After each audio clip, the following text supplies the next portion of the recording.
Well, hello, y'all. Well, I'm gonna try to do question 103. It might come in several parts. Of course, I'm not doing this live. I'm at the grocery store, and I need to pick up a couple of things, and figure just coming in the parking lot here to kind of chill out. But sometimes they can get as loud as a train over here with people going in and out, people with their cars and trucks, kind of making all kind of noise and racket. So, it's just about the same end. The signal isn't as good here as it is over at the depot. So I decided to go ahead and just make a recorded video on this. So this is, like I said, it's going to come in parts. Probably going to make this just as much a short, between 12 and 15 minutes. So, question 103 says, how can you study your Bible without using the Greek? And Sam says here, there are a number of methods of Bible study that will be both enlightening and refreshing to any preacher who loves both his Bible and his congregation. Following are some of the methods by which you can study your Bible that will enlighten you and make your Bible come to life for you and your listeners. Greek study is not Bible study. You can search word meanings and study verb declensions while your Bible's in another room, so it can't be Bible study. When someone delves into the true meaning of the Greek word, they learn nothing about the Bible or anyone in it. In fact, since their study is totally subjective to their opinion, they can't even be sure their conclusions are correct. For every preacher who declares a word should be translated one way, there can be dozens who will claim it should be translated completely a different way, the right way, their way. Who is correct?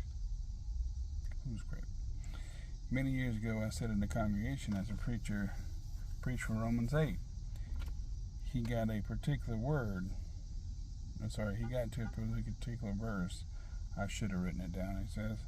And then to a particular word, I really should have written it down, and declared he was more intelligent and better educated than all the 47 translators of the King James Bible, some of whom debated publicly in Greek.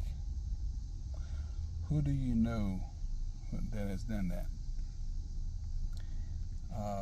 James White can't do that. He declared something to this effect: Beloved, this is one of those faulty translations in the King James Bible. For the word, they translated it this way. Don't recall the word. You should have actually translated it this way. The very next day, I was listening to a radio preacher. Of all things, he was also preaching out of Romans chapter 8. He got to the very same verse and the very same word and basically said, Beloved, this is one of those faulty translations in the King James Bible. For the word, they translated it this way.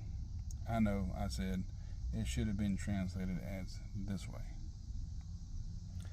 Should actually been translated as this way.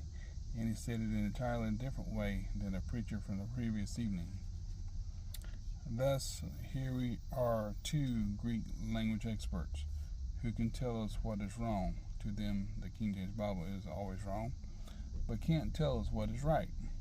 If you have 5 preachers who all believe their word and was mistranslated in the King James Bible, they would get into a knife fight over the correct way to translate it. But none of them knows the Bible any better than they did before they carved up the Bible. Greek study is not Bible study. Many years ago, I heard a 14-year-old boy preaching at a youth activity. He did the same thing the 2 Bible scholars above did. He got to a word, told his listeners the 47 legitimate scholars that produced the King James Bible were in error, and then corrected their error. Congratulations, preacher. If you go to the Greek, you use the same shallow method of Bible study than any 14-year-old kid can use. That's something. If you would like to actually gain some Bible knowledge that you can pass along to your congregation, here are some methods of legitimate Bible study. Warning: you will actually need a Bible in your hand to do this. It can't be in another room, and it will take up more of your time. Methods of Bible study. Number 1, forget the end at the beginning. One of the drawbacks that negatively affects our Bible study is failing to realize what people in the Bible couldn't or didn't know when we, with 2020 hindsight, see clearly. I am saying that we know the end at the beginning. Example 1. Judas Iscariot. If the Bible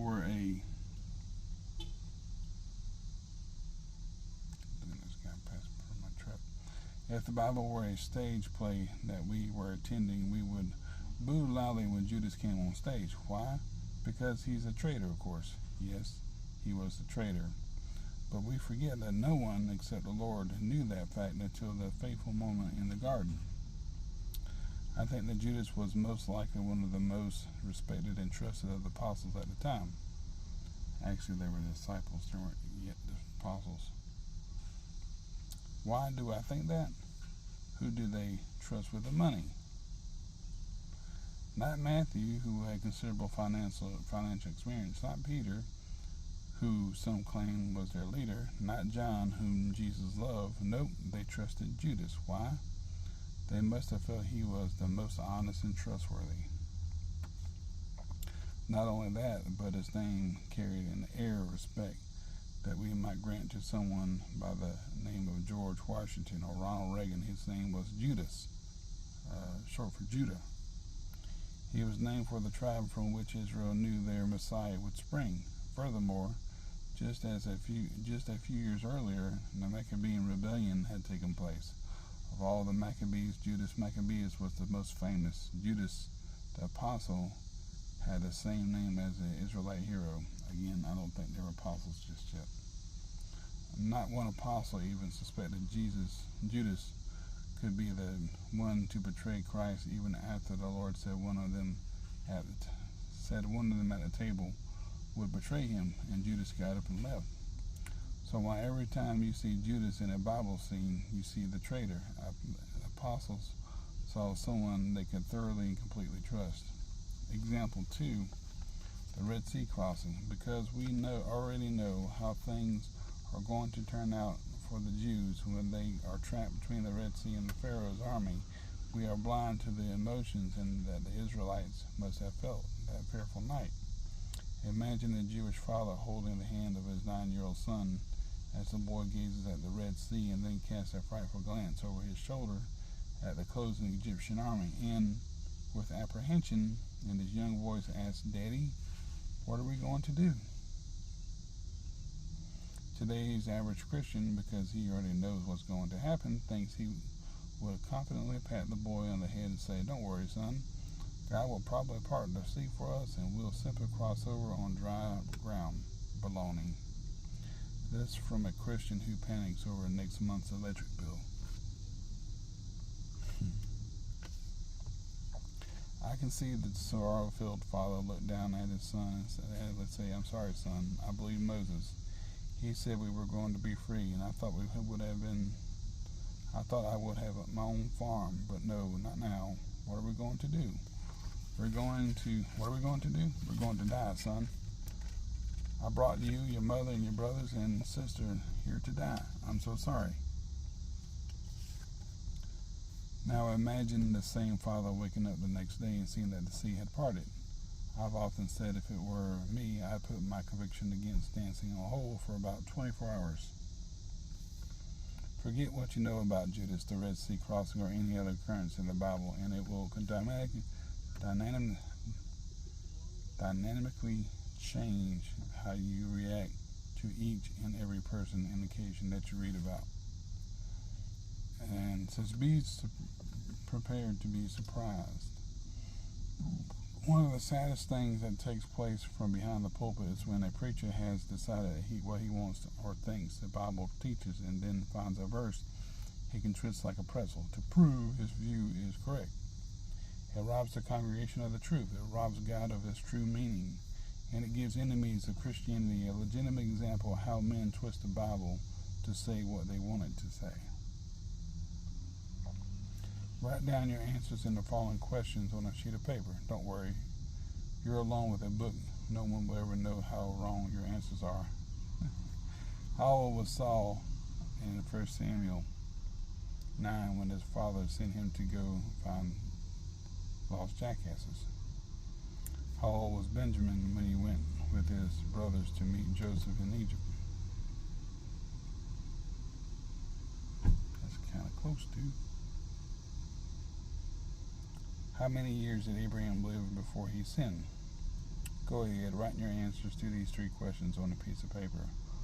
What are the answers? No one knows. No, none of these 3 individuals are ages are given when these events took place.